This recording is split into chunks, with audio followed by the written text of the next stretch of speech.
Hey guys, welcome back to my channel. For those who are new, welcome. My name is Monica and it is August 1st. And this is the second time I have filmed this video today. The first time was this morning before I went to work because we are now going back to school.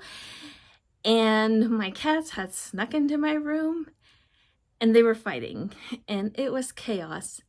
And I had a cat jump up here and fall down here. And needless to say, I did try to salvage that video. It was unsalvageable. I mean, I could try and show you, but I just can't. I just don't have it in me. So we're just gonna take two and redo this video. So welcome to my July wrap up. I read 36 books in July, and let's just get to the stats and get to some of the great stuff that I did read in July. So in July, I read, as I had said, 36 books.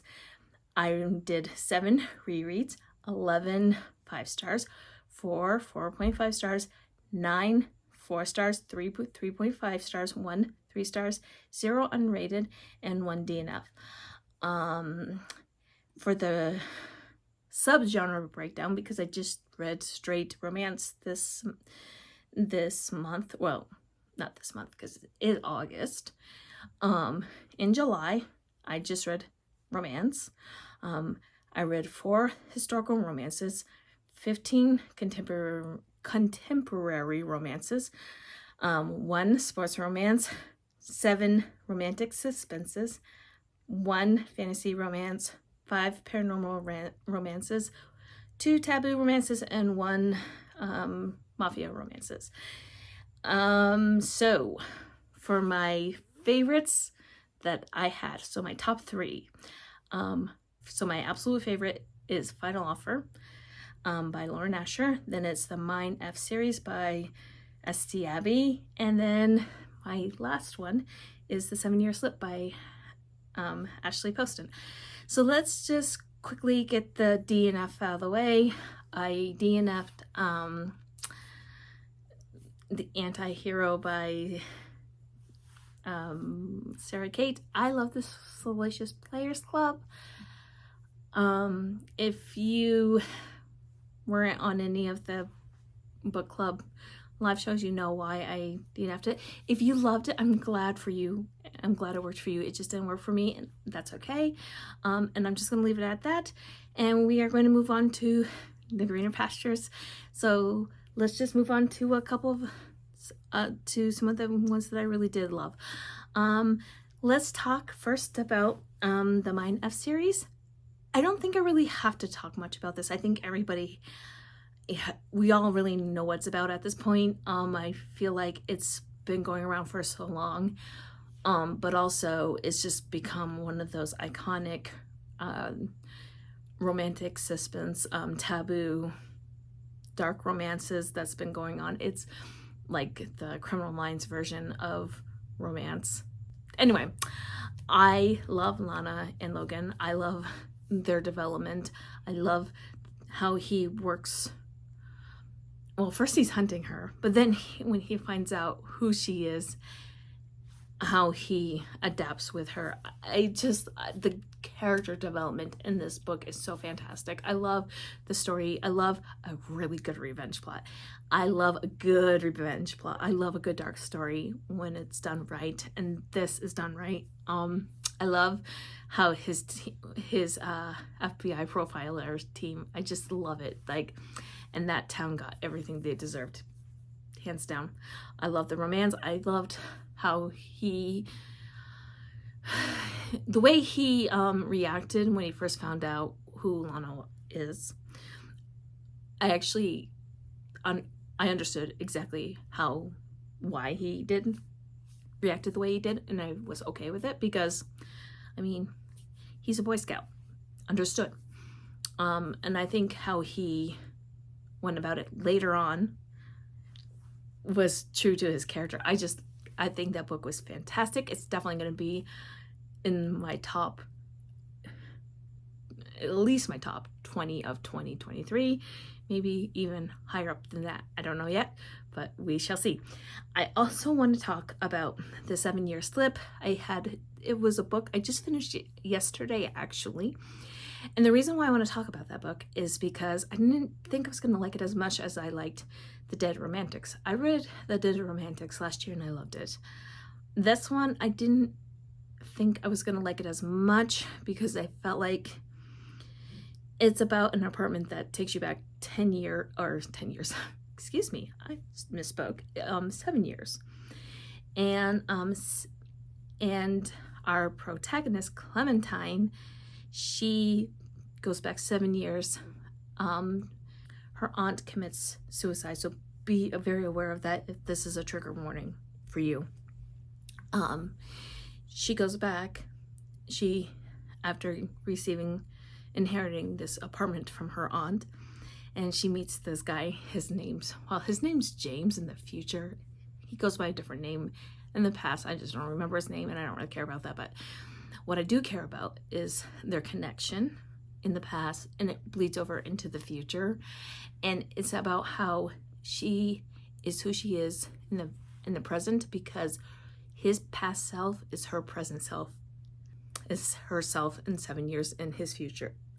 So it's like you are who you are now, but he is who he was 7 years ago. He's different. And how those two, like, he changed from 7 years ago, from who he was 7 years ago when they fell in love. And she is who she is now when he fell in love with her 7 years ago. So there's this gap that needs to be filled in. And it was such an interesting concept of a book, and it was done so well. And the way the character growth, because both of them grew. Even Clementine, you wouldn't think she would have grown because she didn't have that 7 years that he did to grow, and she did, and I just loved it. And I loved the connection. I thought the romance was done incredibly well. There wasn't a lot of timeline for her to have Clementine to really grow within this time frame of when the story takes place in Clementine's personal timeline. So I thought it was really well done, and I absolutely gave it 5 stars. It was just done very, very well. But the reason why those two did not surpass Final Offer is because Final Offer made me bawl like a baby. This one has to do with substance abuse disorder, Callahan, and honestly, it even has to do with parental abuse, parental neglect, and the effects that it has on when you're an adult. Because Callahan and his brothers, if you remember back, terms and condition in the fine print, because this is one of the series that I actually did binge when I was at the beach, because at the beginning of July I did spend time at the beach, and where I did binge the MindF series and the Dreamland Billionaire series. And here's the thing with this one, is this book is what made the Dreamland Billionaire series, because the others, they were solid and they were good, but this one is what brought the heart and the reasoning behind why their grandfather brought these ridiculous reasons why these grown men had to jump through hoops to get their inheritance. Why would you have to go and sell a house when Lana, who owns the house with him, why would he have to go do that? Why would his brother have to go get married? Why would his other brother have to go do something else? It's because their grandfather is trying to get them to heal from what their father did to them when they were kids after their mother died. So those are very big triggers. So be aware of all of that going in. But Callahan is dealing with substance abuse disorder. And Lana this is the second chance for romance. She's a single mom. She is raising her niece as her own daughter. Lana's sister is also an addict. And so she's used to being let down time and time and time again. And so when Callahan comes back, she doesn't trust him, and rightfully so. And so your heart breaks for him, because you see him try again and again, but only to fail again and again, because he has this addiction. And addiction is something that's so hard to break. And my heart broke for him, and it broke for Lana too, because she loves him. And when is it time for you to be able to say, when is enough for yourself? And that is the question that Callahan had to face, to be able to go and get sober, and to get his chip, and to be able to say, I need to be doing this for me and not for anybody else, and to go to rehab. And that is what Final Offer really was about. That, and how she had to trust him and herself in order to make their relationship work. And I loved it so much. It was a 5-star read for me. Another 5-star read for me that I didn't really talk about in this, and I really wanted to, was, and it was a surprise for me, was Hello Stranger by Catherine Center. I actually read this a couple days ago. This one was about Sadie. She's a portrait artist, and she had to have brain surgery because she had this thing on her brain that was going to eventually cause her to die. It's something that her mom had, which caused her mom to stroke out and die.